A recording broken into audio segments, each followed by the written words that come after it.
Hey, Griswold, where do you think you're going to put a tree that big? Bend over and I'll show you.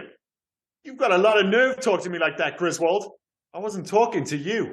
Hey, you guys.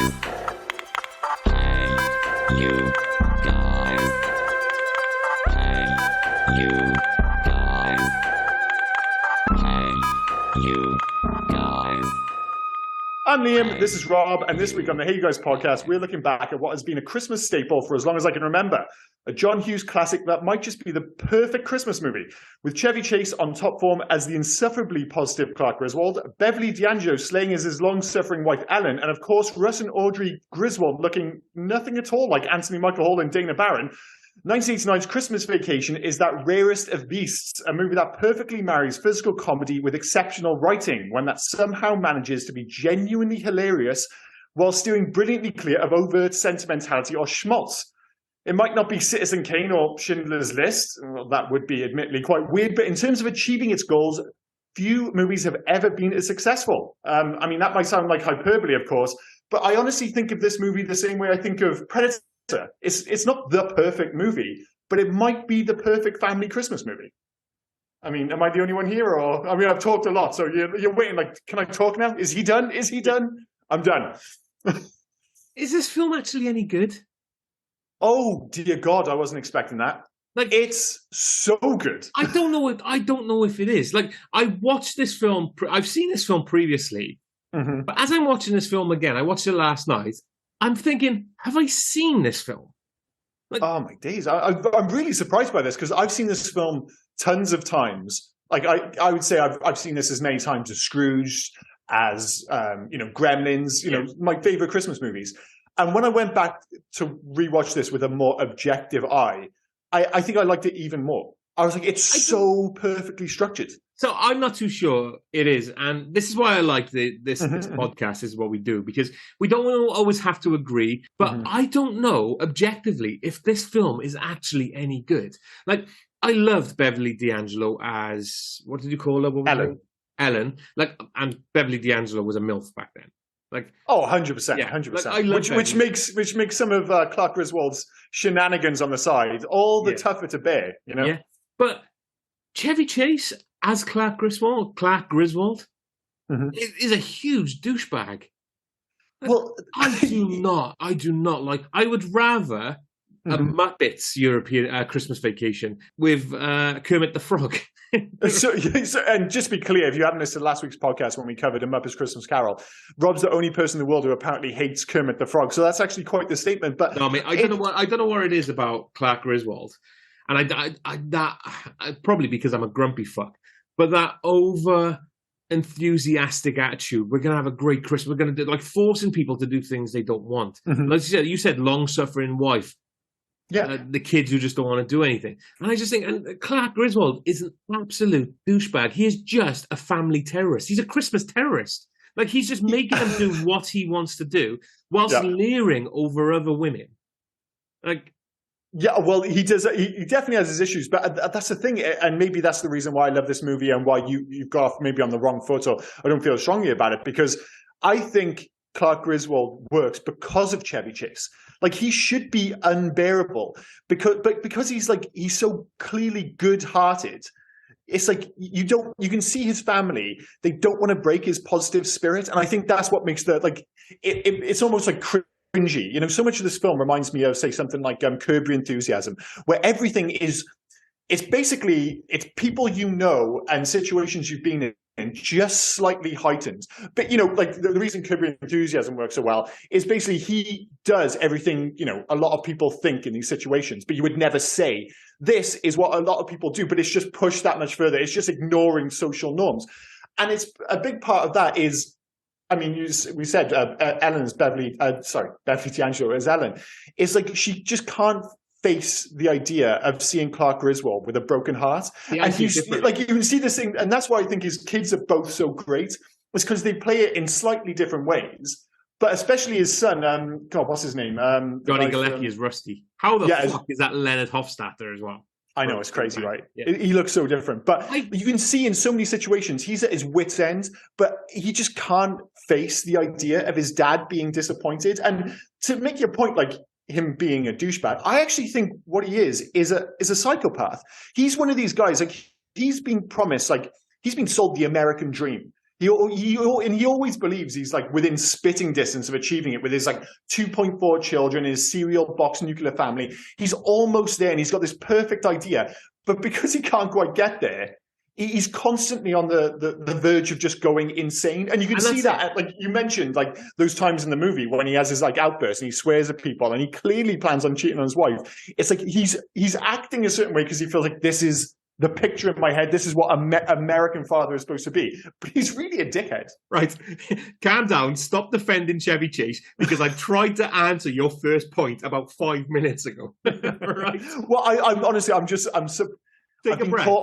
been caught off guard slightly by the fact that you didn't like this film. You said he's good-hearted. You said Beverly D'Angelo as Ellen. We just got to call her Ellen because I'm going to trip up on her. Yeah.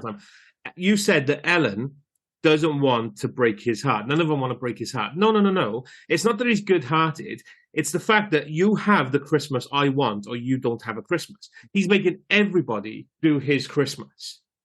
Yeah. Sorry, can we just pause it there? There's somebody knocking on my door. Yeah, no worries, mate. Sorry, mate, I had to pause there a sec. My 95-year-old neighbour just knocked my door asking me to read their instructions for a sausage and mashed dinner. So I just...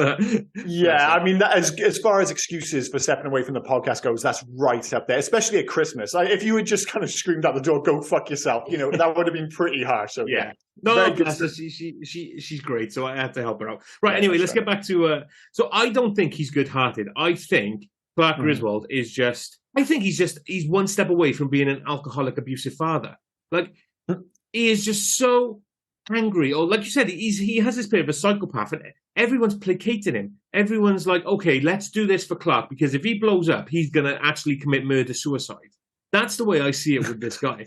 Like, he dragged his kids out into the middle of a forest, right? Yeah. Even have any ways of dealing with chopping that tree down. He absolutely should understand that tree's not going to fit in his house, but that's the perfect tree. That's going to happen. Even my house is going to do what I say, otherwise it's not going to work. So when he argues with those drivers, as they like, you got your kids in the car, mate. So how about you just? Oh no! I'm the man. Those guys who've overtaken me. That's not going to happen. I'm going to win. Clark Griswold is a horrible, horrible man. See, it's weird. You think of him as being horrible. I think of him as the perfect encapsulation of like a suburban American father, caught somewhere between the person he knows he should be and the person he is. Now, the person he is, and I think you're right. I mean, like I said, I think deep down he's quite a sweethearted guy, but it's like he's stuck in this world, and he's like, oh well, if I'm going to do the all-American father thing, I want to do it to the best of my ability. So he has this picture in his head that he can't escape, and as obviously as they meant, there's the scene where he's up in the attic. It's all linked to his kind of nostalgic memories of his childhood. Yeah. But the reality is, like, he is a dick. He, like you say, as soon as he has a breakdown, he starts throwing drinks down his neck. He clearly wants to cheat on his wife, despite the fact that she's awesome. Yeah. So I don't think he's horrible, and I don't think I just think he's like super flawed. But he's trying his best, and like you see that with his family, like the bit with the lights. Everyone's like, they've clearly had a tits full of him. It's like, are you still doing the fucking lights?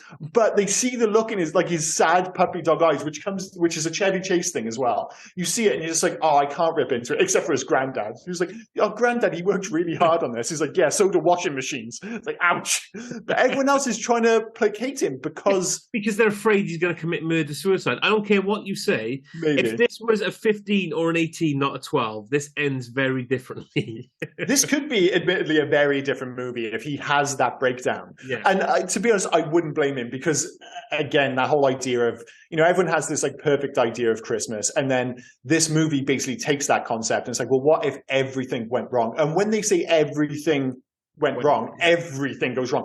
I mean, it's amazing that Cousin Eddie doesn't show up until like halfway through this movie. Like, already any normal human being, especially someone who's like so convinced and so obsessed with having the perfect Christmas, by the midway point of this film, anyone would be having a nervous breakdown. And then Eddie and his family roll into town. Fuck me. Best thing in the world? 5-year-old with a mullet. Oh, he's fantastic. The whole family. Do you said everything went wrong? This was directed by Jeremiah S. Cheshik. Yes. Chechik, whatever his name Yeah, is. I I'm don't not sure know how to much of pronounce his other stuff, except his IMDb photo makes him look like Jeff Daniels.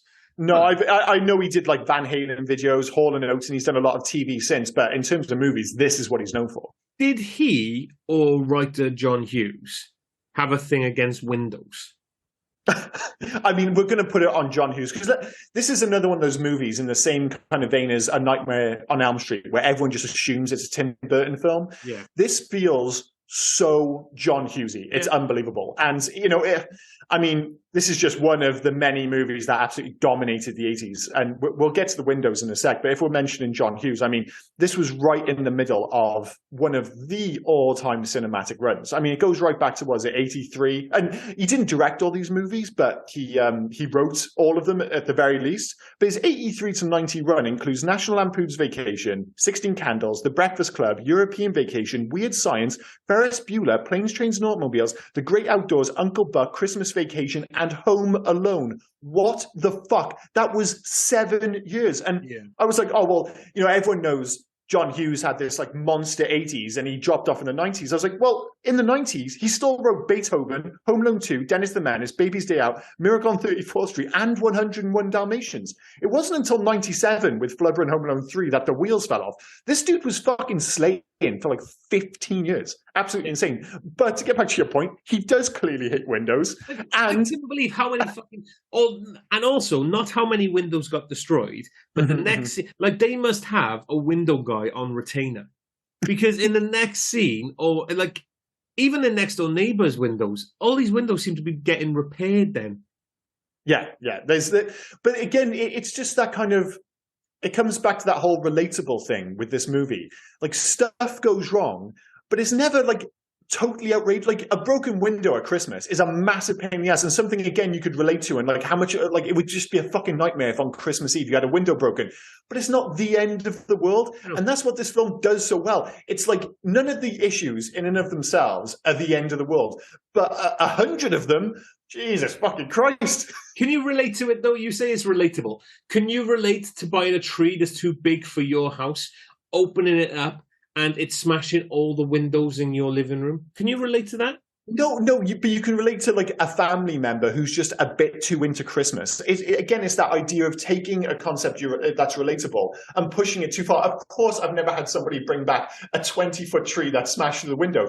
But, you know, you probably have like an idea of what Christmas could be. And I'm not saying you can personally relate to every single thing that happens, but everyone's got that one family member, or, you know, one of your friends have a family member who is like, oh, Jesus Christ, Christmas, they always buy a tree which is too fucking big for the living room. And it's just, you know, the story of my mother.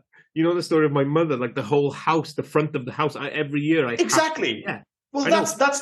That's what makes it relatable. I haven't been stupid enough to staple my sleeve to the roof or fall off and hold. And what the fuck is in his drain pipe, right, or his guttering? That causes that ice to shoot out of there like it's a cannon.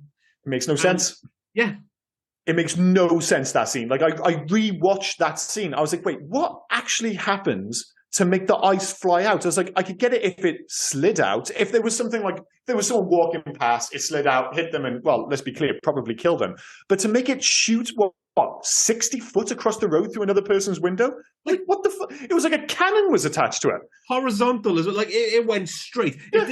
It didn't dip. It didn't do anything. Like, it was just falling out. It was a missile. Yeah.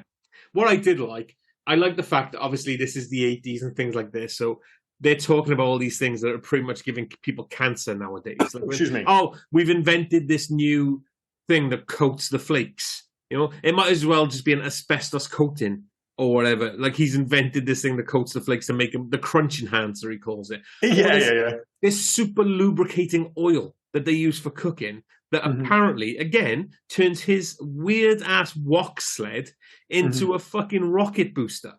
Yeah, that's one of my other... I mean, firstly, to deal with the issue of, like, certain things age this film, I don't think anything ages this film, you know, when kind of returning to it in 2022, than Clark Griswold's very liberal use of electricity. Nobody's doing that in 2022. Not with these bills going around. I mean, Jesus Christ, you'd be broken an hour with that many lights attached to your house. But...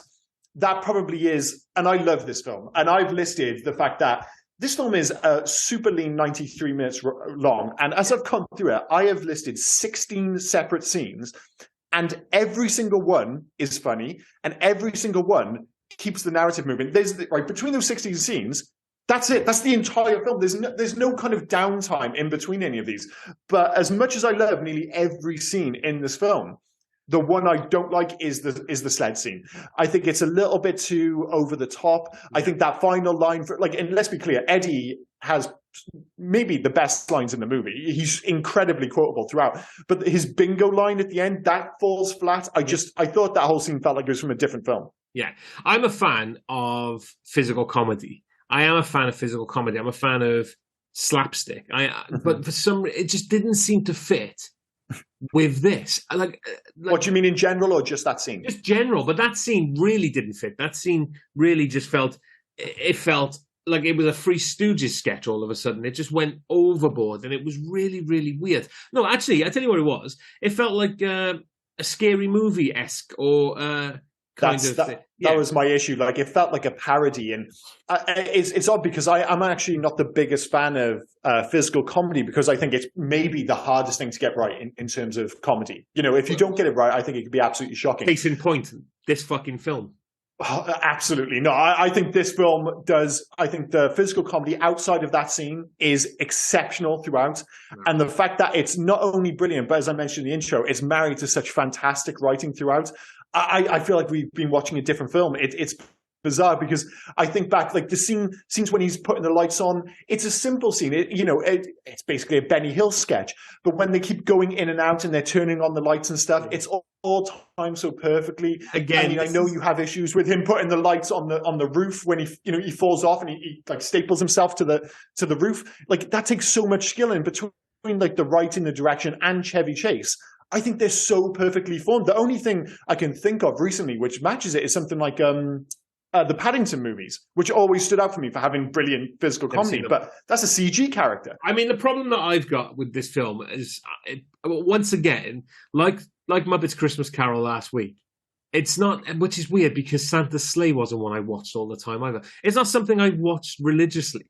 Like, this film, I've never watched. And Santa Sleigh is different. Santa Sleigh, I'm not going to watch as a Christmas film. That's just something fun. That's something fun. That's my big issue here, is the fact that you're shitting on a Muppets Christmas Carol and National Lampoon's Christmas Vacation, and yet you made us watch Santa's Sleigh. A truly terrible, an objectively Santa terrible Sleigh film. is meant to be shit. I have a problem. I don't buy into that shit. I have a nonsense. problem with people telling me that this film is classic. This film is one of the greatest. You have to love this film. Why? I don't understand why I have to love this film. This film is about a psychopath that at any point is going to murder his family. Like, I think it's good. Randy Quaid as Eddie, you said he's got the best lines. He's a prick as well. Yeah, but I feel like you're missing the point here. That's the whole point. I get the point. He's meant to be he's meant to be the one that Clark Griswald thinks is a prick. Like, I appreciate that. I understand. Well, no, he's literally just supposed to be a prick. Like, he's supposed to be, like, if your Christmas is going so bad, what could possibly make it worse? Making me then watch halfway this through, they're film. like, Eddie rocks up. Making me watch this film. That's what ruins my Christmas. Oh my God, I'm really shocked by that, because I get maybe like not liking it or not being to your taste, but it was like going back and rewatching it, I was just like, objectively, this is such a well-made film. That's the thing I take from it above all else. I couldn't see it. Like, even objectively, I don't think it's a well-made film. I don't. Like, I've just got a list here of Eddie quotes. You better take a rain check on that, Art. He's got a lip fungus that ain't been identified yet. He's got a bit of a Mississippi leg hound in him. If you get hold of your leg, it's best you just let him finish. And my personal favorite is, Merry Christmas. The shitter was full. Like, it just constantly, like, the writing's so good. And but that doesn't feel like good writing. Honestly, that doesn't. Like, the one I liked is when they go and carve the turkey, and it just does this weird, what looks like the scene from Aliens. And then you got Clark who goes, "It's all right, it's fine. It's just a little dry." And what does Eddie say in that scene? Oh, save me the neck. Yes. It's like, what a weird fucking thing to say. And then everyone's passing around, I guess, what they call a Jell-O salad with, what the fuck was in it? I think, cat shit, I think, was meant to be in it. They're eating jello. I think that's what they were implying. Yeah. But Eddie. And that was the thing. Like, this film has so many characters in it, and not a lot of them, especially like the kind of wider family, are given a huge amount of screen time. But they all make an impact. And just as you think, it's like, well, this can't have any more characters in it. This is, it's like Eddie and his family have just shown up, and then Aunt Bethany and Uncle Lewis show up and potentially steal the film. Like, Aunt Bethany alone is worthy of an additional star to this film. The bit when they're having Christmas dinner, and then she just starts reading, like, instead of like saying a prayer, she gives pledges allegiance to the flag. Yeah. And at the end, she just starts randomly singing the national anthem. All that stuff is absolute gold. I actually think Uncle Lewis is maybe a little bit broad with the physical comedy stuff when he catches fire and his wig comes off. But, I'm going to allow it because Aunt Bethany's so good. But that's another miracle of this film in terms of script writing or the screenplay, is that it manages to have so many characters, but it doesn't feel like anybody falls by the wayside. It feels like everyone has their moments, including Eddie's kids. Like, that is one of the most adorable scene-stealing scene I've ever seen from a child. Well, she catches her uncle with a hard on next to the window. You want about that one?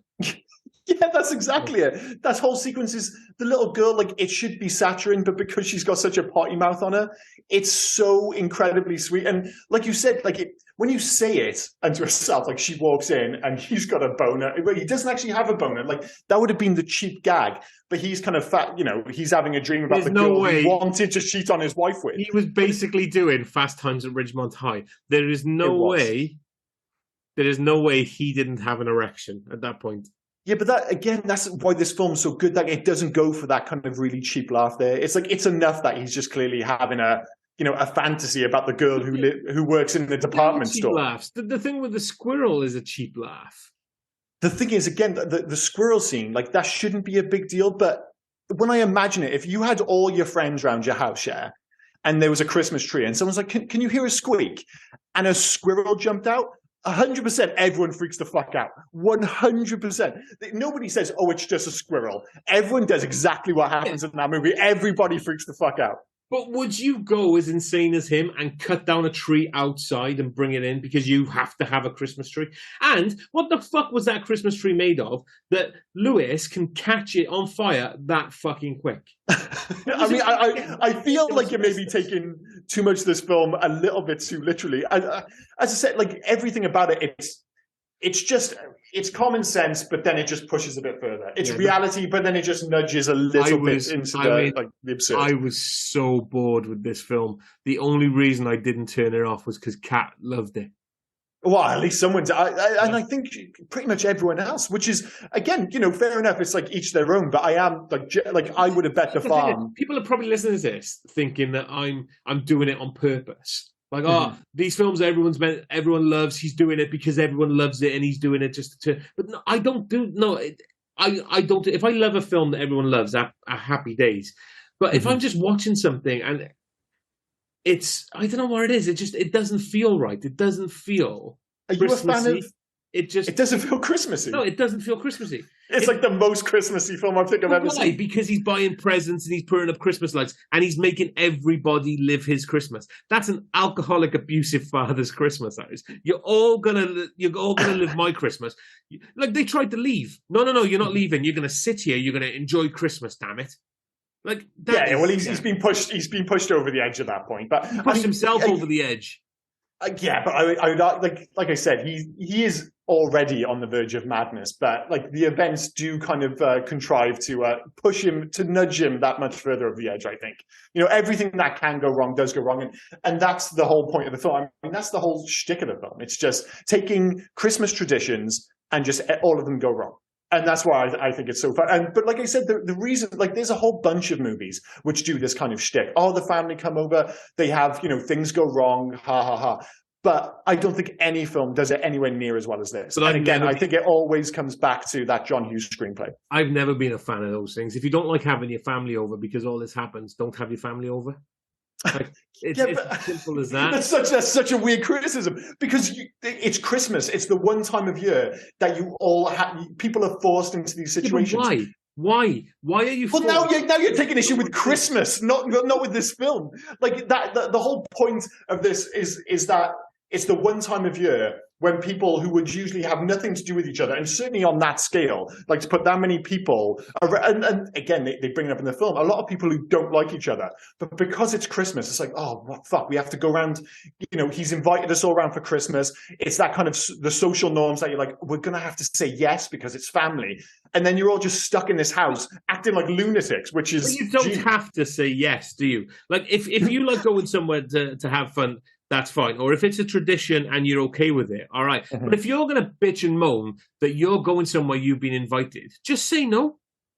It's like you've never heard of Christmas before. You are aware that even if you take that stance, that the vast majority of people in the world wouldn't, and that most people, it's like, oh, I've got to go round to someone's house at Christmas. Like, just be clear, like, we're recording this on the 16th. Yeah. This time on the 25th, so 9 days away from now, I would say 98% of the population are going to be going to houses they don't necessarily want to, but they're going to because it's a family tradition, because they're the idiots that like this film, and I'm having a good Christmas because I'm doing what I wanted to.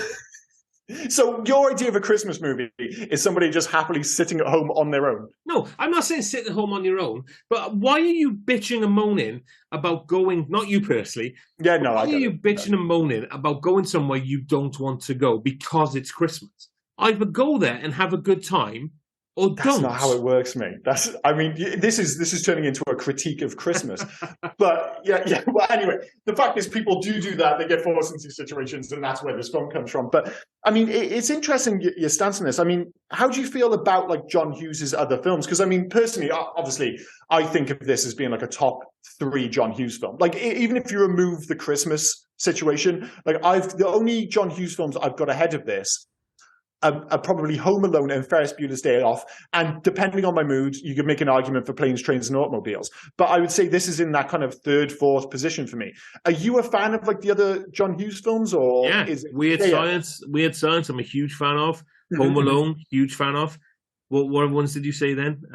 So like, again, the ones from the run, so is like, well, there's an interesting one. Do you like National Lampoon's Vacation, the first one? Like the 83 one? The one they went to Wally World and they made John the Wally World one, thing. Yeah, because that's the first little introduction. But again, if I haven't seen that for years, if I watched that now, it would probably be the same thing. You got an abusive father making you have the idea of vacation. Like, but that, again, that whole idea, I think it works probably because the idea, like, well, you don't have a choice when you're a kid. It's like, oh, well, my fucking psycho dad wants to do the family thing, so I've got to go. And then Uncle Buck, huge fan of Uncle Buck. Like, and these are just the films he's directed. Mine, Planes, Trains, and Automobiles, love. Ferris Bueller's Day Off, love. Weird Science, love. Breakfast Club, all right. 16 Candles, shite. Uncle Buck is great. And I actually liked, I didn't know he directed it, Curly Sue. I remember liking Curly Sue.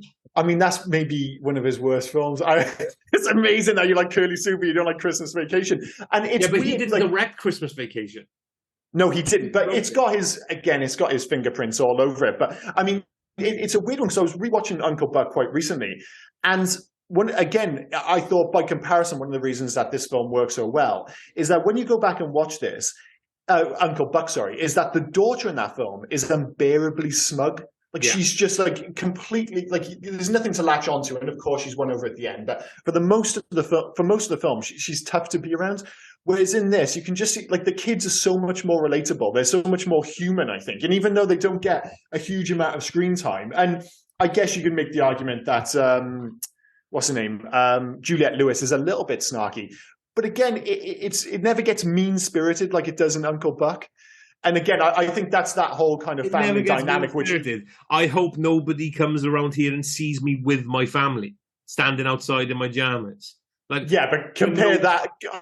Compare that, and I apologize that I can't remember her name. Compare that to the daughter in Uncle Buck. She is so fucking mean in that film. She is so mean. She like, Juliette Lewis is just saying teenager stuff. That's all that is. That's no big deal. I don't think that's particularly mean. But Tia in that film, wasn't she? She was Tia. Like, I think, I agree with you. Juliette Lewis was like a watered down version of Tia from Uncle Buck, but it's not.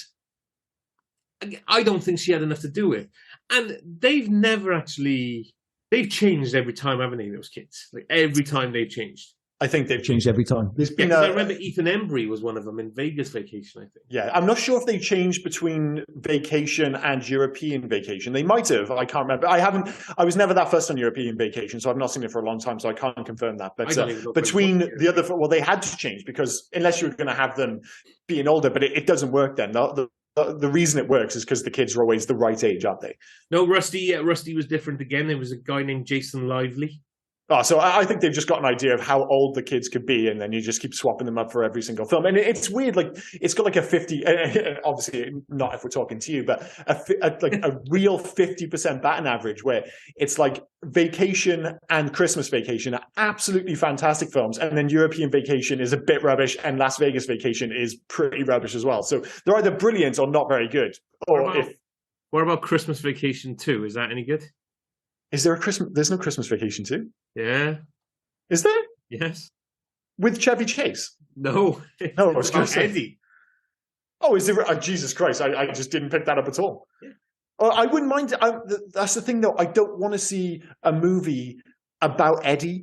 Like I like the fact that he drops in halfway through this film, absolutely steals the show. But I feel like if you had 90 minutes of Eddie, it'd be absolutely too much. 2003, National Lampoon's Christmas Vacation 2, Cousin Eddie's Island Adventure.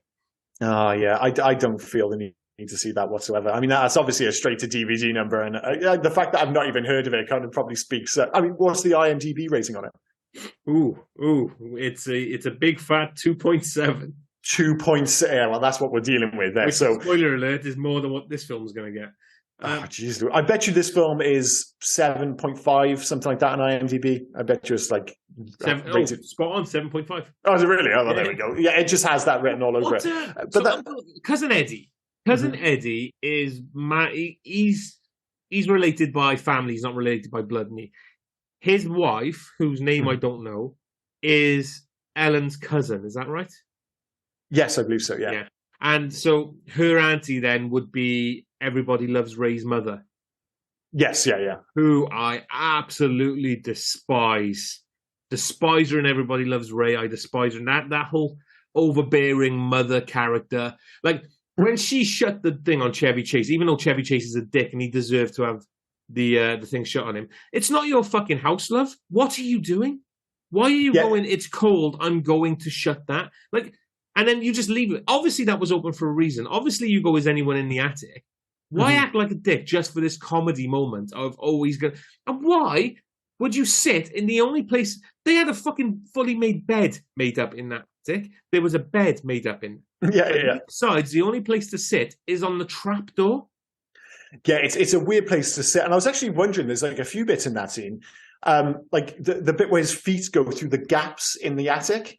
And I was wondering, because when I was growing up, I was always told, like, if you go up in the attic, you've got to walk on the beams. Yeah. And I was like, is that a factual thing, or does that actually come from this movie? Like, and no, it's a factual thing, and I know it for a fact. I went out one night, and I came home, and I went to bed, and it was freezing, and I was cold in my room. So I went down to my mother, and I went, Mum, it's freezing upstairs. Why is it so cold? And she's laughing her ass off, and she won't tell me why. She's laughing. I'm all right then. I go back to bed, and then I could see I can't remember what the flag was, but I had a flag on my ceiling, and I could see it moving. And okay, what's going on? I look the flag to find a hole in my ceiling where my father had gone into the attic to get something out or fix something and he fell through and landed on my bed.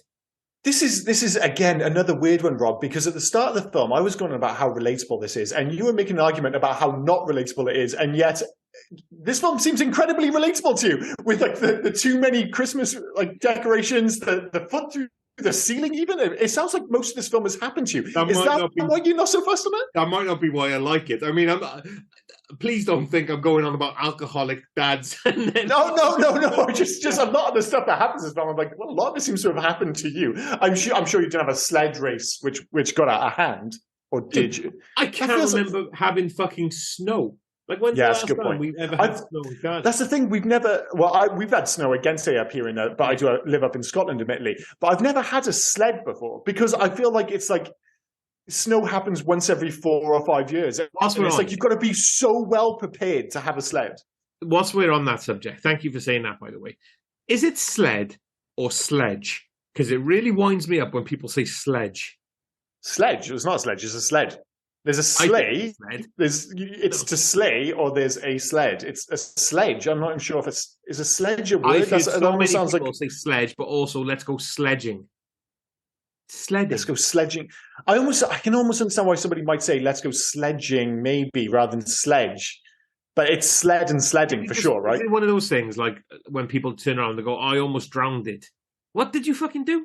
Maybe. Or what are they called? The things they use in movies. They're saying people say a damp squid, don't they, instead of a damp squib and whatever nonsense. But hey ho, it is what it is.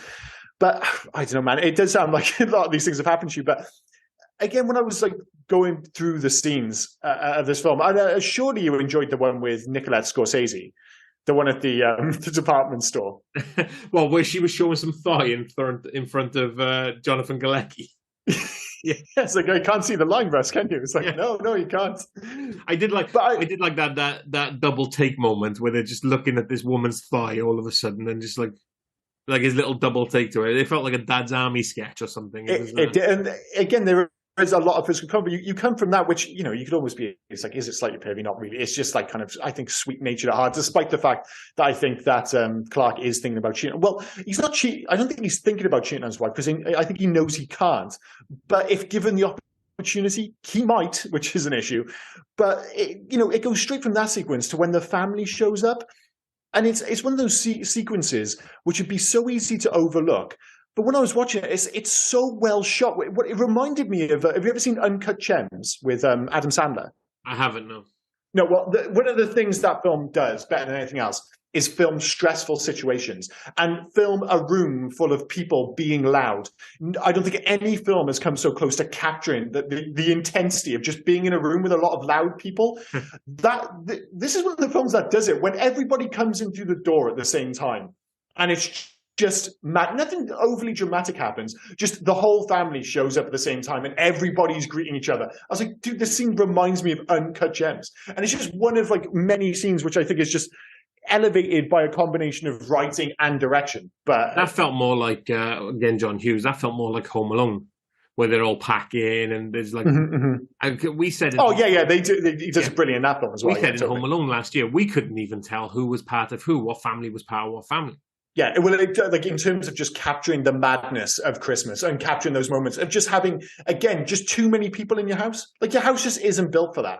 You know, you're not supposed to have 20 people show up at your front door at any one time and everyone just pile in. It's just absolute mayhem, and it captures that so perfectly.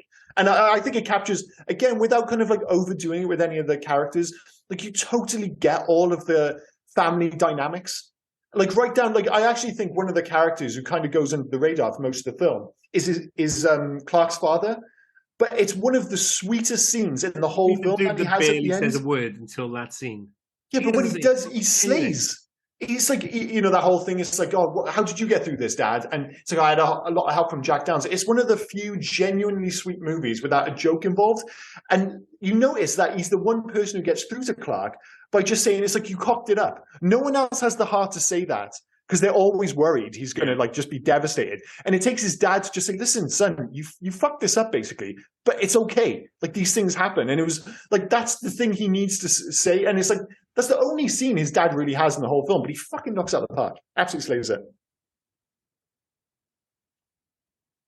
But you have nothing else to add. I thought maybe you'd have something else to add. Well, no, I just don't want to keep telling you how much I love this film. Right, that ends the podcast. We're done. No, I agree with you. He had nothing to do up until that point. And it was the same with the I couldn't tell you what Everybody Loved Ray's mother, the husband, did. Like Ellen's dad, he did fuck all. He barely said anything. Whose uncle is the weird firebug?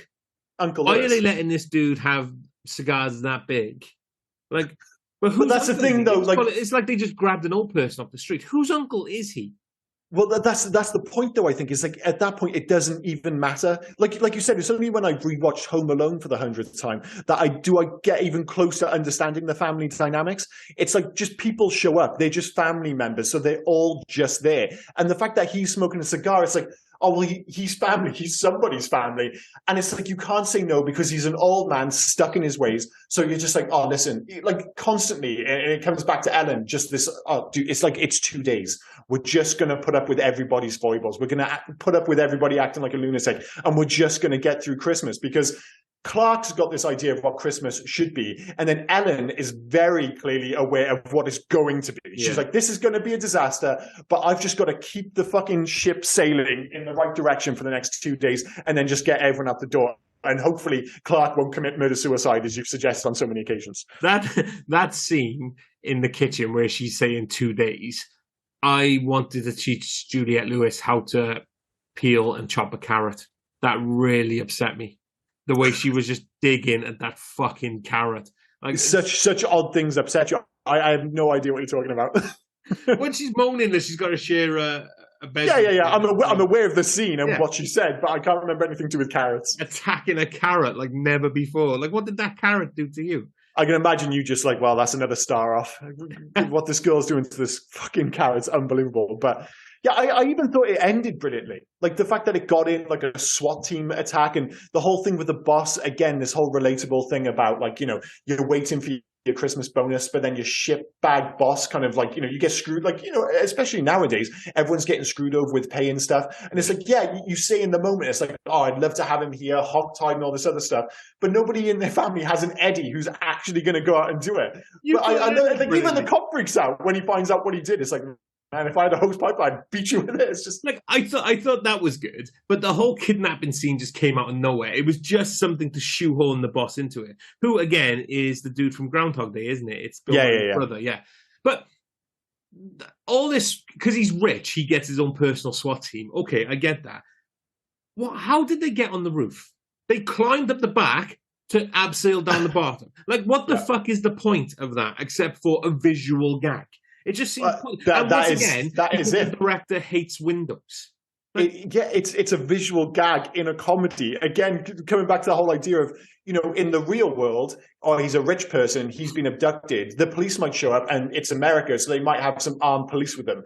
But of course, this is a slightly heightened version of reality. So of course they jump off the roof and smash through the window because it's a comedy. But it would be boring if they just politely knocked on the door and said, "Do you have this man?" Of course it needs them to jump through the fucking window. Around the house. Like they've got to go round the back where the Griswolds can't see him, climb up onto the roof, hook those bloody abseil ropes somewhere on a roof that is being held together by fucking staples at this point because he's got about 9 million lights on there. Just to abseil down onto a 2-story house. By the time they jump off the roof to do that one abseil, they've landed on the floor anyway. It seemed absolutely ridiculous. It is ridiculous. I mean, you're the only person you seem to be very upset about windows, and maybe you're the only person who sympathizes with the yuppies in this film. You're like, oh, they're windows. No, I do not sympathize with the yuppies. They were pricks. I did almost sympathize with the yuppies as like a grown man. Like if I took myself out of the whole comedy situation, if I had a neighbor who was constantly, you know, lighting up my living room ridiculously and just, you know, bringing trees round, which were just clearly too big and basically just acting like a bit of a dick, I might be quite annoyed, but they are the worst as well. So yeah. You get over it pretty quick. How did he uproot that really heavy 20-foot Christmas tree? And then apparently they walked into the wilderness to find it. So how did the 4 of them get that Christmas tree back and then get that heavy-ass fucking Christmas tree onto his car? And then I think the biggest issue with all those, if I was willing to accept the fact that they might be able to carry it together and get it back on the car, however, did they dig that up with their hands? That's the question. That's how long would it take to dig up a fucking tree with your hand? Like it's not happening. And that tree has been growing, bless it, on its own for, if it's that big, at least 10 years. And they uprooted it like it was fucking nothing. See, that's weird because that was like the one part of the movie where I thought I'm having a bit of a Rob moment here where I'm really getting caught up with the idea that, like, how did they like dig up the tree? Like, you know, the bit with the sled is just patently ridiculous. But for some odd reason, I just kept coming back to the tree. I was like, how the fuck did they dig that tree up? Like Audrey, she's not going to be any good. She's frozen to death almost. So it's a 3-person job. One of them's a relatively small child. And they had to dig up that tree by hand and then carry it back to the car. Yeah, I'm not on board with that whatsoever. I am not. Is that my legacy from this podcast? Just a Rob moment, just like random things that have happened in a film that I can't shake. Yeah, apparently, yeah. I mean, this film has so many of them, apparently. But that was, I mean, usually you have at least one like odd moment. Like usually, I think you would kind of say like it'd be like the carrot thing. Yeah, where you would have picked up on the carrot thing, and I'd be like, I have no idea what you're talking about. I didn't notice the carrots, but it's kind of got in your craw. Is it? Is that the saying? Stuck in your craw? Stuck in your craw. Stuck in your craw. But you've had about 17 when it comes to this film, despite the fact that it's a family comedy. But that's absolutely fine.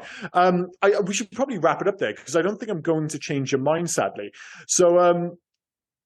I wanted to mention the drum roll, but you probably didn't find that funny. Little moments in films, which again comes back to the screenplay when he's like, "Oh, drum roll, people, drum roll," and everybody does the drum roll in a different way. And I was thinking, I was like, if you asked 10 people to do a drum roll, everyone would do it in a different way. I was like, that was so like quietly ingenious. And just fucking plug it in already, so we know what's going to happen, which is not going to work. Yeah, but the whole point is to have the joke about how everybody does a drum roll differently. It's a means to an end, Rob, dare I say, but never mind. Like I said, we're not going to... although I will mention a couple of random things which I love in this film, which are like, apropos of nothing. Okay. But wood finish station wagons, absolutely love those. They're all over 80s cinema, and there's a great one in this film. The fact, I want both Clark Griswold's Black Hawks jersey and his Bears cap. I still love those to this day. And I think you probably get them online now, so I want both of those. And I love an old-fashioned advent calendar, which I think comes back to this. Do they do something similar in Home Alone, where they kind of count down the days and have a traditional... No, I don't think so. I thought, maybe it is just this film. But I'm pretty sure my love of traditional advent calendars come from this. However, my love is outweighed somewhat by my love of chocolate. So I'll still buy a Cadbury's one every year, all the same. But in terms of what do we do next? I'm not sure if I've written anything for loves and hates. And the thing is, I mean, are you just going to say hate everything? No. I've got some loves, but I've also got some hates. Do you want? I'll leave these to you because I've not written it down. Your favorite scene before we go into loves and hates? I actually think again you're gonna hate me for it, but I think it's the scene with the lights. I love the whole thing. I love the family dynamic. I love the physical comedy that comes with it. And when I think of this film, I always go back to the house being covered with lights, and just when he has like that total like breakdown thing in that moment when he sticks them together and it like all blows up and the lights come on. I love all that, and like the family come out and there's that weird combination of them being dicks but then also quite sweet. I think it just kind of perfectly encapsulates that family dynamic in that sequence in particular. So that's probably my favorite one. I mean, I had to think long and hard about what a favorite scene would be for this, and it's the dinner table. It's the whole, this turkey is, it's just a little dry thing. It's all... it's Catherine. Catherine's her name. Catherine. Eddie's wife. Eating ostensibly what feels like turkey jerky at this point. Yeah. That's a brilliant scene. Gumming it down with lime jelly and cat shit. It's and I love the use of audio in that sequence. Like they really do lean into what is it called? Is it ADR or something like that? What it is? Yeah, where you could just hear I'm not gonna like recreate it, but every last chew, just the idea that you're all sitting there in silence because nobody wants to say anything. And then all of a sudden you got this dog doing something under the table. It's like, oh, he's just getting up a bone, and he just goes, huh? You go, oh, he's got it now. He's probably just been digging in your trash. And you go out to the kitchen, and like I like that. I thought that was good. That is a great scene. And it's, that's one of like the centerpieces for a lot of these films, like, the Christmas dinner sequence. And it absolutely knocks it out of the park. And especially when she starts pledging allegiance to the flag, which I think is absolutely perfect in that sequence. So my loves, Beverly D'Angelo in this, I think as the long suffering wife, I think she does really well. She sees, it's either she sees his sweet and innocence or she's just afraid to leave him. I don't know which one it is. Like, I think she genuinely loves him. I think it's one of those odd things where... But they do, don't they? They generally love their abusers as well. That's why so many women... I think that's the genius of Beverly D'Angelo in this, is that you can see it in the eyes. Like, she does so much acting with her eyes, where she's just like, she's at her wit's end, but she always kind of looks back and goes, well, that's Clark. That's our Clark. He's trying his best. And, you know, yes, It's his the same driving is crazy, It's but the same for making it so many excuses going to the hospital about how many times you could fall down the stairs, dude. I'm not. it's unbelievable. I think it goes right down to like the first sequence, the scene in the car, where it again that idea of like, you know, she wants the traditional happy family as well, but Clark just never knows when to stop. It's like when they're in the car and he's singing Christmas carols and the kids don't want to be involved. She's genuinely involved, but the social norms say you stop at this point, but then Clark just goes straight into another one and she's like, oh, we're singing again, and she just jumps in. I think, yeah, in that sequence, they're both equally brilliant. Because she doesn't want to upset him. Yeah, she doesn't, but for very different reasons as far as we're both concerned. So I love Beverly D'Angelo in this. And it's all suffering wives, to be fair, because I really liked Catherine, the excuses she was making for Eddie, you know, that she was just trying to make everyone happy, but like, oh, she's fucked the turkey up and she's so upset, and everyone's like, no, it's fine. Like, I thought she did really well with what little she was given and what little she did. I thought she did really well with it. And I had a hard time thinking of a third love, to be fair.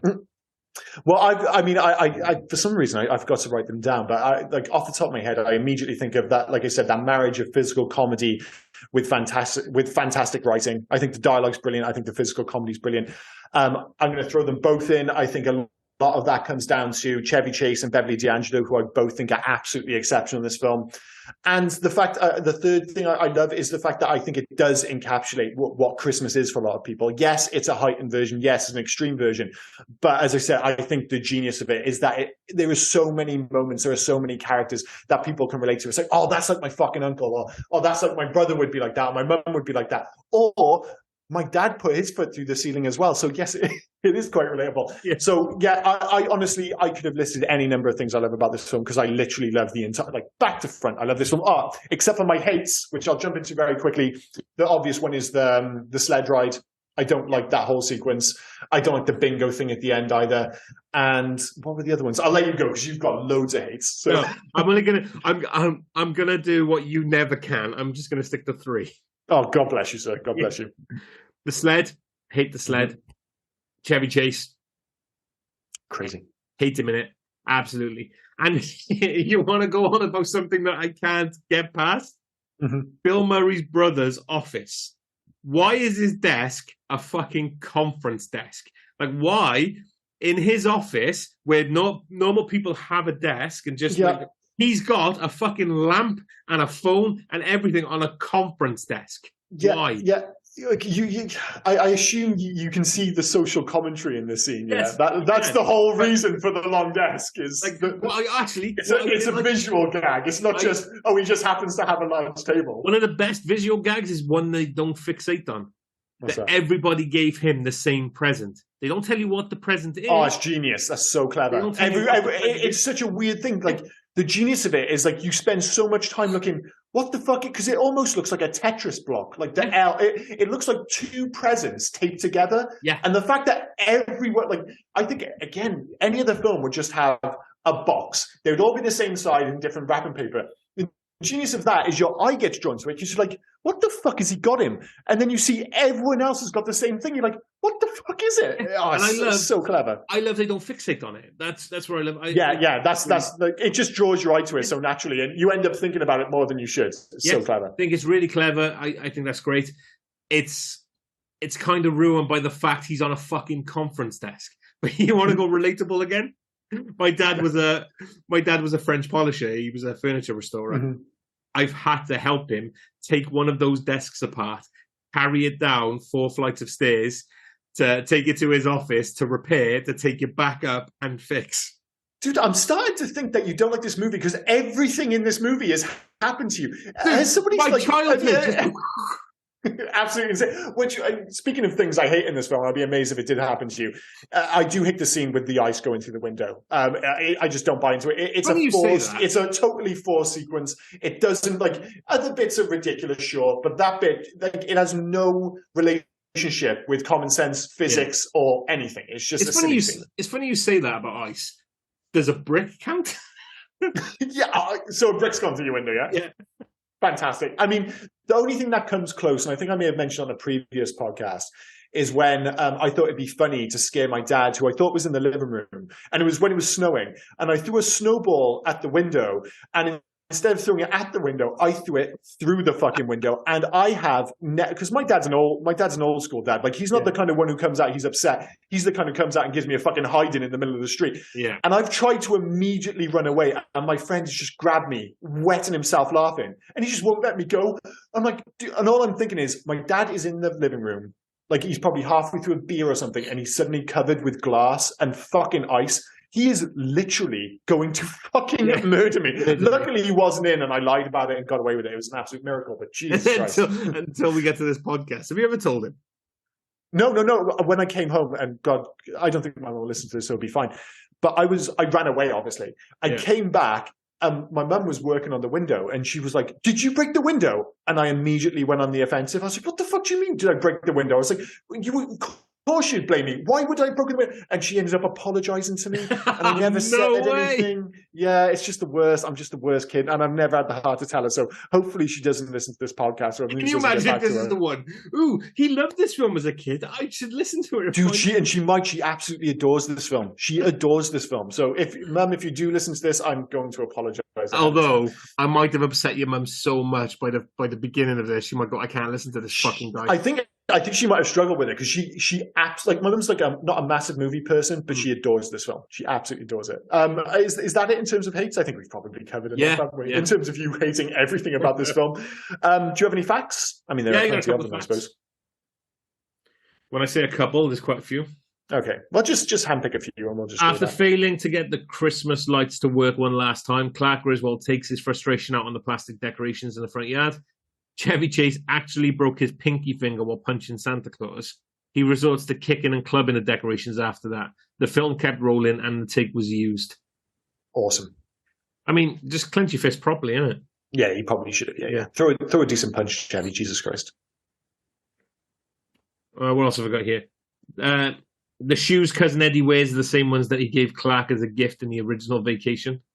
Ah, so clever.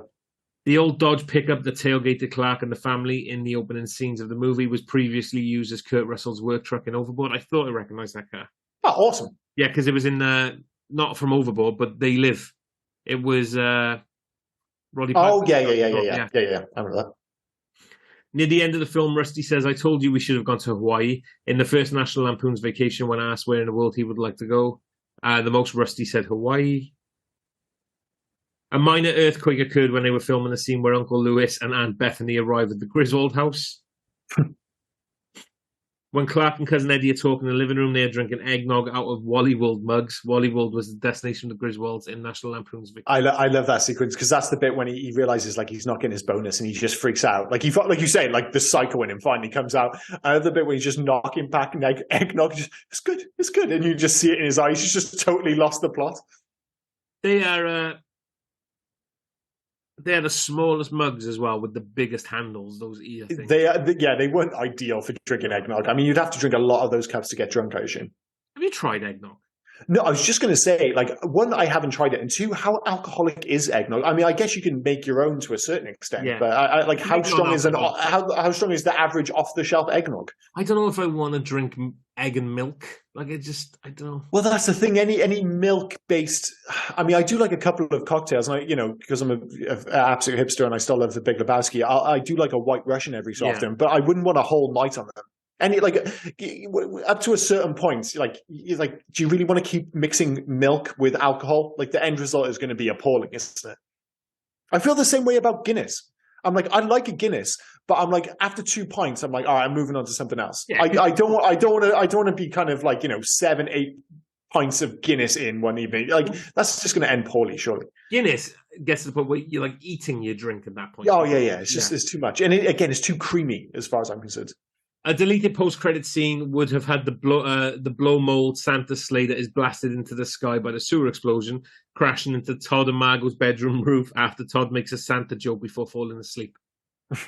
I mean, I'm glad they didn't, because it kind of ends on a slightly sweet note, I suppose. I was happy enough for that. Despite being a Christmas movie, Christmas Day is never actually seen. No, yes. It goes up, runs until Christmas Eve, of course. Yeah. What else have we got here? There's like 100. I guess it would be interesting to see what Christmas Day was like after that, because again, you'd think like they do have the sweet bit at the end, don't they? Where obviously the SWAT team have come in, the house is a wreck, but then like Clark has given up on the idea of this perfect Christmas, which is like the kind of the very well hidden messages movie. Is when they all just sit down and become a family. It's actually quite sweet, and you'd think that would happen on Christmas Day, but yeah, they obviously don't deal with that. Well, I mean, they can't really show the actual murder suicide, can they? So that's obviously there is that, yeah, of course. The three bells on Clark's Santa hat suggest a medieval jester. These jesters have often been thought to be somewhat unhinged, if not acceptable levels of mentally challenged. Yeah. Well, if the shoe fits. This was Chevy Chase's last hit film to not flop at the box office until the release of Man of the House 6 years later. So everything he did after that just flopped. Yeah, he had a really weird run, and I think Chevy Chase, if we remove whatever we think about him in this movie, is that he's obviously, I think he's got a reputation for being a bit of a dick, but he had like a great run in the 80s of movies. It was Fletch, Caddyshack, Funny Farm, a film I watched Funny Farm so many times when I was younger. Another one I haven't watched for the best part of 30 years now, maybe. What, Caddyshack? But no, Funny Farm. Oh, Funny Farm. I tried to watch Caddyshack, did not like it at all. I found it quite annoying. Next week. Doing Caddyshack. Oh, Jesus Christ. I really didn't like it. The Three Amigos, though, I absolutely adored. Spies Like Us, I like. And then it was like after that, there's a long run of just not much until he randomly shows up in Hot Tub Time Machine, which I fucking adore, by the way. We'll be picking up Spies Like Us at some point because there was a request from one of our listeners. So at some point, I'd happily do that. Yeah. I see now. I'm kind of like, I want to do Hot Tub Time Machine. It's pretty recent, but I'd happily. I'm always looking for an excuse to rewatch Hot Tub Time Machine. Hey, dude, I made us do. What was it called? Tucker and Dale. Yeah, it's probably the same year. Yeah. I wouldn't be surprised if it was 2010. I don't know off the top of my head. I think it was 2010. Yeah. Right, last one, because I didn't actually pick up on this. At no point in the film is Rusty ever seen interacting with either one of his grandfathers. Oh, really? Yeah. Oh, odd. Back. Well, yeah, I guess not. But then, again, there probably is a longer cut. I'm not sure, because obviously this is a different director, but John Hughes is famous for filming tons and tons of footage and really letting the actors kind of like ad-lib and stuff. And then he'll just keep cutting it down and cutting it down. Like he'll have like 3 hours worth of film and they'll just keep cutting and cutting and cutting until you get down to 93 minutes. But again, this isn't John Hughes, dude. I know, well, that's the thing though, but it has that same feeling. Like this is 93 minutes long. And I know we have different opinions of it, but it's so fucking tight, this film. It is so tight. There is just not a moment of wasted air in this film. It is just scene. As I said, I broke it down to 16 scenes, which fundamentally make up the film. And there's just not there's not a dud amongst them, other than the scene with the sledding, of course, or the sledging, now that you've said it. But yeah, it has, to me at least, it has the same feeling. I couldn't find anything to confirm it, but I wouldn't be surprised if there was a lot longer, if there was like 3-4 hours, like an initial cut of this, and it just kept getting cut down. But who knows? Yeah, I guess we should know. We're doing the fucking podcast on it, but never mind. There's no in any of the investigations I've done, investigations like I'm fucking Columbo. In any of the investigations I've done, there's nothing to say that there was extended scenes or anything like that. It was literally just the 90 minutes. So, or maybe it was more in the writing style. Maybe he just like kept writing it and cutting it down. So who knows? But I mean, he was obviously something of a savant when it came to screenplay. Supposedly, like he obviously knocked them out quickly because, as we mentioned earlier, he had 10, 11 super famous screenplays, which turned into huge hits in those 7 years from 1983 to 1990 alone. And supposedly he'd turn around initial drafts in like 2 or 3 days. It would just be absolutely bonkers. So this guy was just so incredibly talented. In many ways, like, he is the 80s when you think of cinema. And for me, at least, he is Chicago on screen. Like, when I think of Chicago on screen, I just think of John Hughes. Yeah. Every other, usually when you think of the big US cities in terms of on film, you think of Los Angeles, you think of San Francisco, and you think of New York. And to an extent, Boston. And then Chicago is obviously other films have been set in Chicago, but I think most people think of Chicago as being one of the big movie cities in the States because of John Hughes. But absolutely brilliant.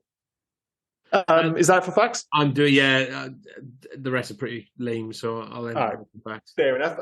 In terms of legacy, well, obviously you're going to disagree with all these. I mean, I've got best Christmas movie ? For me, it is very much much in the conversation for best Christmas movie of all time. I think of it that strongly. I have it in the same. Funny, speaking of John Hughes, I have it in the same kind of category as Home Alone, A Muppet's Christmas Carol, Scrooged, stuff like that. For me, objectively, I think it's right up there, but on a personal level, it's in my top 5, 100%. In terms of best of the National Lampoon movies, I think, it's either this or Vacation. Is probably this. In terms of Chevy Chase movies, I'd again make an argument that it might be his best movie, and certainly I think his most beloved. Like, this is the film people come back to. We mentioned it last week where the Muppets Christmas Carol will keep getting pulled out every year in the same way that Mariah Carey will pop up in the charts every December from now until forever. I feel like this is like becoming a similar thing. Like, this film shows up every single year, and I feel like the opinion on it is, other than yours, of course, is growing stronger and stronger with every year. I think, people really do appear to love this film, and it shows up. Like, there's a reason it's on TV every single year, and I think it will be for years to come. In regards to National Lampoon, I put Animal House over this. See, Animal House, I didn't watch it when I was younger, and I tried to watch it, and it didn't click. So I think maybe that has something to do with it. That's the problem I think I'm having with this. Mm-hmm. I watched it probably when I was younger. I can't remember how it, but it's not something I went back to. So as I'm watching it now, mm-hmm. I can't think of it like through a child's eyes or through laughter or anything like that. I just see the fact that I think that Clark Griswold is an absolutely horrible human being. Well, it's as I said, it's strange because and we mentioned it last week on the Muppets podcast, that with Christmas movies in particular, I think it's even harder than a traditional movie to remove nostalgia from the conversation. These movies are so tied up in nostalgia, and I really did try to remove my nostalgia for this film from my kind of critique of it. And obviously, we want to talk about both of those. I love it because I grew up with it, but how do I feel about it objectively watching it in 2022? But it's strange that we've had such a different experience, because my opinion of it is actually grown stronger, because before I'd always watch it somewhat passively because it was just part of Christmas. Oh, it's on in the background. I love Christmas Vacation. But breaking down the film and watching it with a more critical eye, I was like, this film's a fucking masterpiece. It's so bizarre how differently we feel about it, because I was like, it's so well written, it's so well acted. But this does happen occasionally where we have very different opinions. And I mean, Karate Kid is the obvious one, I think. It's not like I'm going to, as you said, watching it through a critical eye. It's not like anybody's listening to me to be very critical. I'll review this as like with long words as being cinematic masterpieces, things like this. People don't tune in to listen to me talk like that. Well, I think it's just interesting that you watch it in a different way, and you've got caught up with like everyday things in this film, like the thing with the table and stuff, and those things have been annoying. But I've been there before with films where something about it has rubbed me up the wrong way. And obviously for you, if you're starting with the fact that you don't like Chevy Chase as Clark Griswold in this film, it's an uphill struggle from there. Yeah. Like, I love Chevy Chase as Clark Griswold in this film, so I'm starting off on the right foot. Yeah. But if you don't like him, then, and you find him completely unbearable, then it's going to be a tough sell for you. I just found the best National Lampoon film. What's that? That's obviously Loaded Weapon, isn't it? I do. Loaded Weapon is nowhere near this film. It's nowhere near this film. Great, because Loaded Weapon is fine. Loaded Weapon is the first parody. Well, not the first one. No. I think Airplane probably the first one. Yeah, but it's great. Like, it is fantastic. It's the best National Lampoon compared to this piece of shit you made me watch today.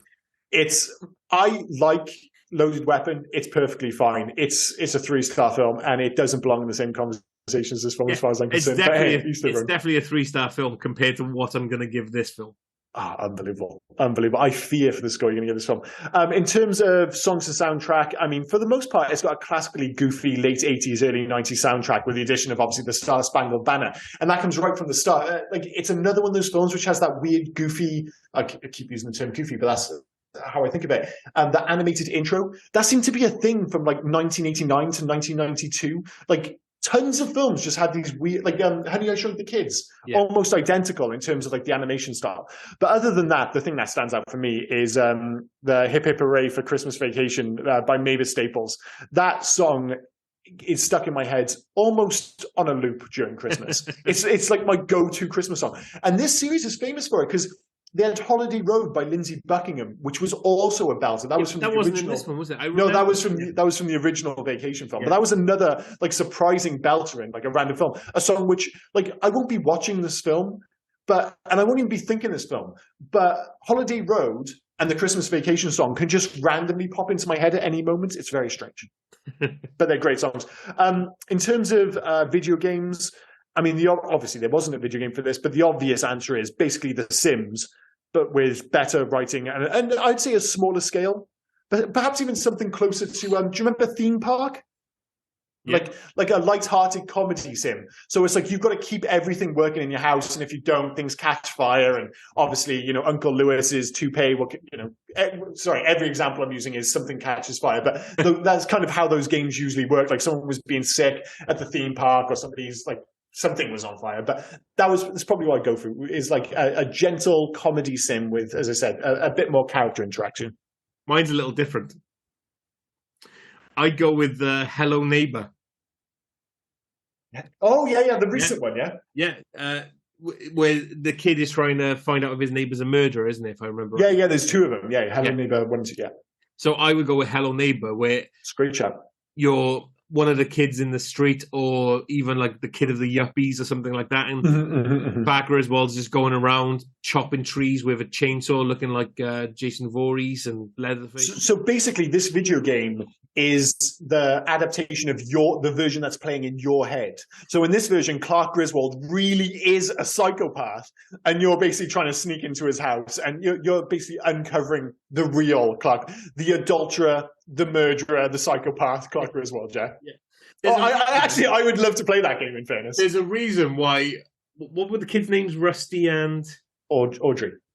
There's a reason why. Like, your cute little explanation of they grew out of the roles. No. They had to keep replacing them because he's murdering these kids and making other kids act like...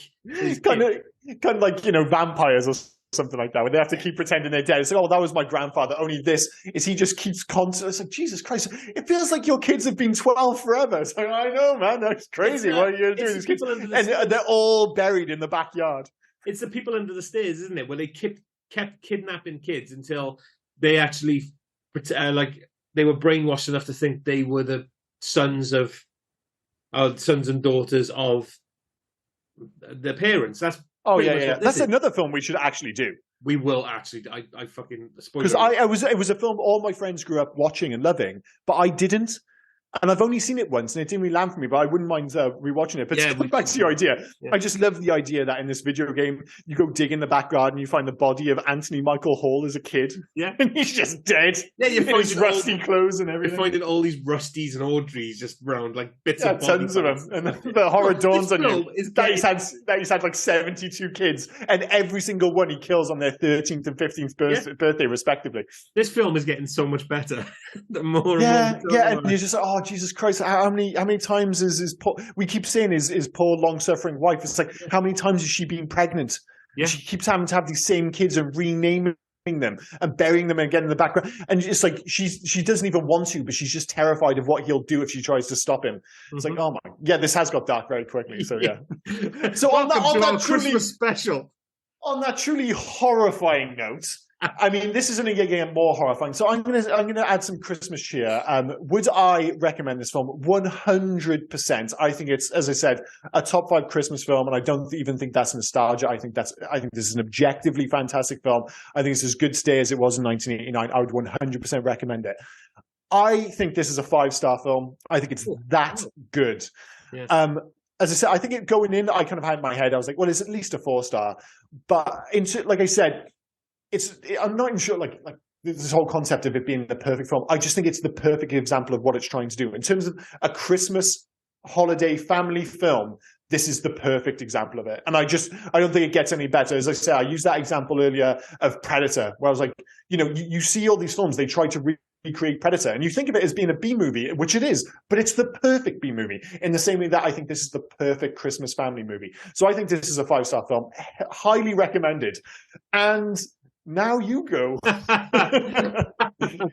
I wouldn't recommend it. I didn't enjoy it. I wouldn't recommend it to others. I don't think it's a good film, to be fair. So just out of interest, are you surprised to hear me like it so much? Or Yes, I kind of am. Like, but again, my wife liked it, and I know this is up there in regards to this type of film. Not so much as a Christmas film, just as a comedy film. Like, I know it's up there. I know it's lauded. I know people rate it highly. I appreciate that, and I'm not trying to turn around and say I don't like it to just be different. No, it just didn't work for you. No, it didn't at all. It didn't land. None of the jokes. Well, 99% of the jokes didn't seem to land. The chemistry with the characters didn't land. Like, none of it landed for me, mate. So as I said, I'm trying to go on that journey with you. Obviously, I can't because I think it's a 5-star masterpiece. But like I said, I think it does come back to that whole idea that if you start the film with the wrong foot, if you just don't like Chevy Chase, then it's a completely different watch. So yeah, like I said, as much as I disagree with you, I do try and understand where you're coming from to say that you just patently dislike it.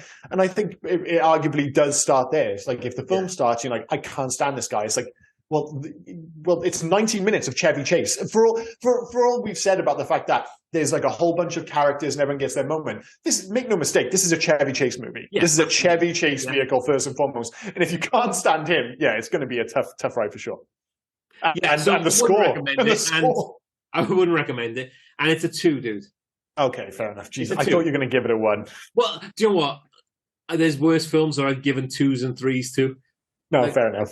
I don't know. I don't think I've given a 1. I don't know if I can give a 1 at this point. I've only given 1, and that was for Santa's Sleigh. That's the only one I've ever given. I gave it a 1, yeah. Fine. This is a 0.5. No, I felt really strongly. I thought that was an objectively terrible film. But yeah, the only other film, because let's be clear, most of the films we've kind of gone back and watched, we both like. There's been a few which obviously you've suggested, which I've never seen before, and I've liked pretty much all of them, in fairness. And I think the only one we both agreed on and we both haven't liked is Flight of the Navigator, which we both weren't crazy about growing up, and revisiting it, I think we felt even more strongly about it. I think we both gave that a 2, which I totally stand by. Again, a perfect example, another film a lot of people would give 5 stars to. A lot of people adore Flight of the Navigator. Yeah, we took some flack for that. Yeah, which is fair enough. And like I said, I think we did a pretty solid job of justifying our scoring and my decision. As I said, I don't think it was an again, similar to this. It wasn't like Santa's Sleigh was an objectively terrible film. I don't think Flight of the Navigator is an objectively terrible film. It's relatively well made. It's relatively well acted. I just found it annoying in the same way that you find Chevy Chase annoying. So I'm again, my brain's starting to kind of get into gear as to why you've come to this conclusion, basically, or at least understand it. So yeah, 2 very different views. I feel like history might be on my side on this one, but as Rob often points out, that usually whenever we put this to the internet, they agree with Rob rather than me. But I'll be amazed if most people don't like this film. So I'm going to stick to my strong recommendation and my 5 stars for this one. But yeah, that was the third part of our Christmas collection of podcasts. We are doing a last one, which will come after Christmas, and also doesn't actually have anything to do with Christmas. But we are going to record it with our good friend Dave at Christmas, so it is kind of Christmassy all the same. Yeah. But this is very much you and Dave's rodeo. This one. So what? It's more mine and Dave's bag. Like me and Dave watch what other people like to call shit films. But don't get me wrong. You've probably watched more terrible films than anyone else I know, and I've been accused by many of watching a lot of bad films. I was like, all right, dude, you need to talk to Rob. He's watched some fucking shockers. Admittedly, I don't think this is going to be quite in that category. This comes into the interesting curio, I think. But I think this is why I can justify when I say a film is objectively bad, but also to turn around and say, right, well, this film people don't like, but if you look at it through different eyes, through different eyes, if you look at it through like different scopes and things like that, you can see what they were trying to do. I'm trying to justify this choice. No, I think it's going to be an interesting one. So you have to say what it is, otherwise I won't be able to talk about it. We're doing, and nobody's going to have heard it. We're doing Turbo Kid from 2015. It's I think some people have. I think it's like a genuine cult movie. I think it's one of those films where not many people will have seen it. It's similar to Tucker and Dave, but even though and just be clear, Tucker and Dave, just got Dave on the brain apparently, just because I know I'm going to go see him soon. No, excuse me, not many people have seen Tucker and Dale, but everyone who has genuinely loves it. And I think this is another one of those movies that, it wasn't a massive hit, but in that kind of cult status. A lot of people who have a genuine affection for this. I love this film. I think it's great. And to be fair, mind, it's got a 6.7 on IMDb. Oh yeah, well that's the thing. It is held in relatively high regard. Like I said, I've not seen it, and I feel like it could go either way. One of these films, I'm always a little bit wary of these like knowing winky '80s films or throwbacks. I haven't seen it, no, but I am genuinely looking forward to it. No, it's as you said, it's a knowing winky '80s film, but it was filmed in 2015. It's basically made to be like an '80s film.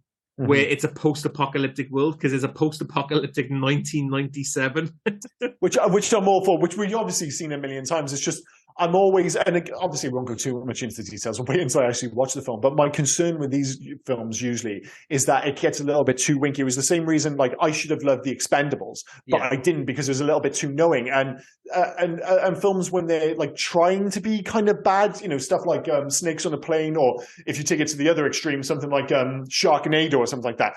I don't like those films. I don't like films which are trying to be shit because what they end up being is just shit. No, like I'm going to go on record now. Knowing you like I do, I'm not going to say you're going to love this film. I think you're going to have goods and bads for this film, but reservations. I do think you're gonna fall in love with Apple.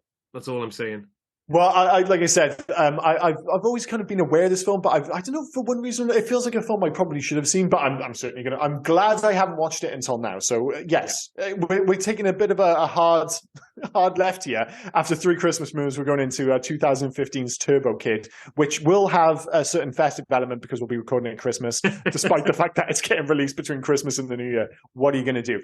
But yes, as always, thank you for joining us for this very divisive take on National Lampoon's Christmas Vacation, and do join us next week for Turbo Kid. Cheers, guys. Much appreciated. Feel free to let us know. Are you on Team Liam or Team Rob for this? Because I would like objectively like to know if I am, which we feel is right, in the minority. You 100% have to be in the minority. You have to be. If you've got a spare 30 seconds, drop us a mail, drop us an Instagram, Twitter, Facebook, anything. Just let us know if you're on Team Liam or Team Rob for National Lampoon. Because I really want to know. Surely I have to be right this time. I have to be right. Right. Anyway, we'll speak to you next week for Turbo Kid. Thanks, guys. Cheers. Bye-bye. Bye-bye. So where can people actually find us? Oh, well, people can actually find us on Instagram, Twitter, and Facebook at HeyYouGuys80s.